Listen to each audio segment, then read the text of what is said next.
Here's the cold hard truth about evidence-based training versus bro science. After 9 years of working in the fitness industry and doing an exercise science degree at university, I became very aware of the fact that science does lead a lot of the things that we do with our own training, nutrition, and recovery. But at the end of the day, it just kind of gives us a bit of a lens to look through, gives us some certain guidelines to listen to as well. However, you are going to see people out there, whether it's in the gym, running outdoors, competing in different sports, who have never actually listened to, looked into, researched any sort of science when it comes to their training, yet they've yielded the most incredible results. In this day and age, science is still an emerging field and there's still so much we're yet to learn and uncover that can guide our perception of human movement, our own physiology, biology, and how we can optimize this. That's kind of the word that we can really look at when it comes to science-based training. It's optimizing what you're doing.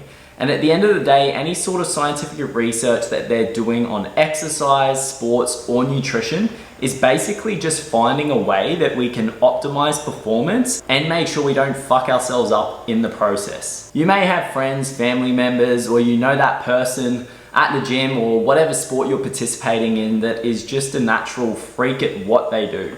But at the end of the day, if they're the same person that didn't actually look into or research anything that they're doing to guide what they actually do with their training, the way they eat, the way they recover, they're probably just very consistent, they have a high work ethic, and they tick the big rocks without even knowing it.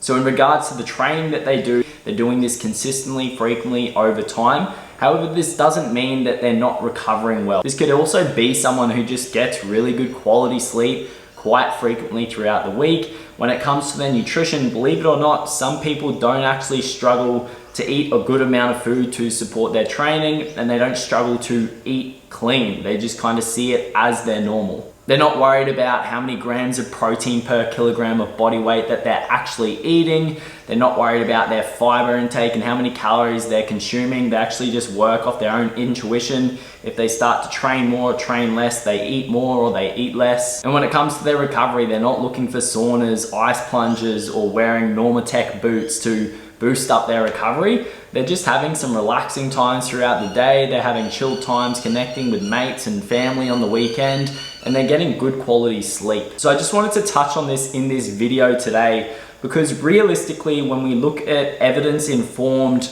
ways of training or fueling ourselves, what we are looking for is just a way to optimize our performance, optimize the way that we train so we can get better outcomes for our fitness. And if we are competitive in the sports that we're participating, so we can obviously optimize our performance over time. And as I said before, so we don't injure ourselves and so we can manage fatigue better. So whilst it may seem like I'm actually just ridiculing evidence-based training nutrition practices, I obviously, as a coach, see a massive need for it as well. It's good to use some of these things, look within that lens, have a certain bandwidth that I can aim for with clients or with my own training to get these physical adaptations that we're looking for, whether it be in running performance, strength, muscle gain in the gym, or optimizing our nutrition or recovery. So what am I talking about when I say bandwidth or these guidelines? So for example, we know when we're looking at doing something like threshold training with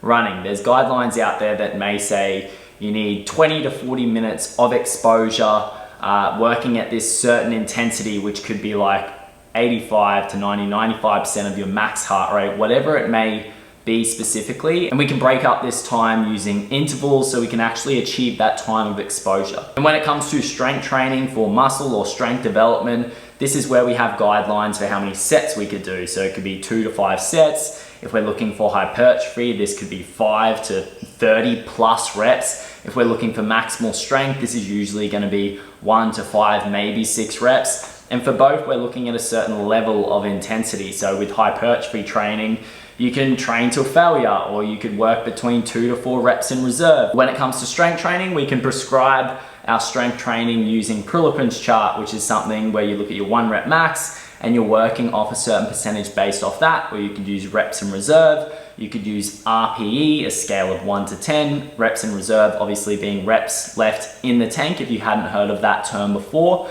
So these are all things that we can use to guide our training. However, what I was getting at earlier on is the fact that some people, without themselves even knowing, work within these certain guidelines. They're working within that certain percentage of their maximum heart rate. They're getting the right amount of exposure when it comes to doing this threshold training, or in the gym, they're working at the right intensity. They're working between a certain amount of reps in reserve for a certain amount of sets, a certain amount of reps, and this helps them to achieve that outcome over time. But what we need to remember is that to get these certain outcomes, these people are consistent. They're working within this certain bandwidth, whether they know it or not, just like the participants that are being used in some of the studies that we see. When they write up the certain parameters for the study, what they're actually looking to find out, what methods they're going to be using, how many participants, who these participants are. Now, what we do need to remember when we're looking at research or using evidence or watching Instagram and YouTube videos online is that if there are some certain guidelines which evidence tells us is the optimal way of doing things, we still need to take it with a grain of salt and realistically ask ourselves the question,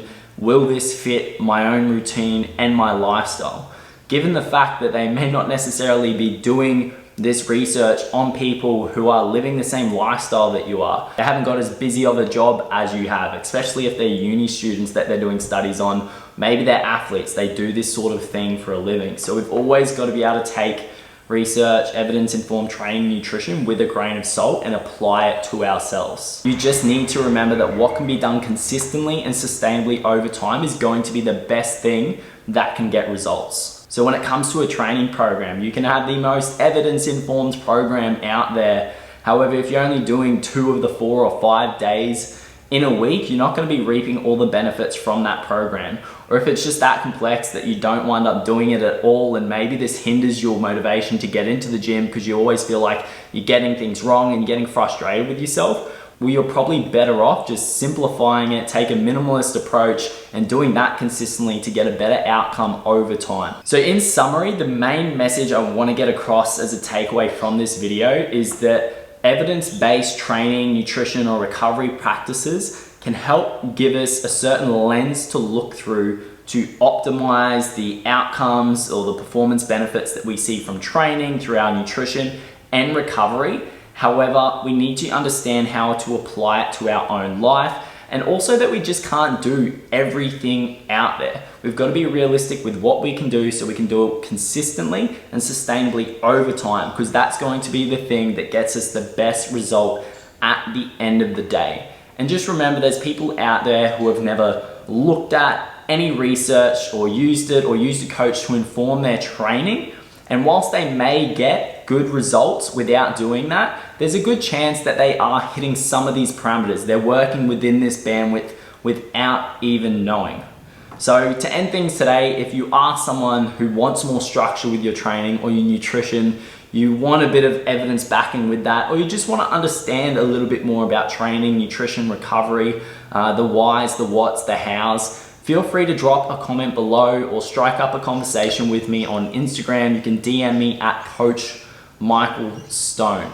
Finally, talking about this is the approach that I take when I am building hybrid training programs for my clients, when I'm looking at their nutrition.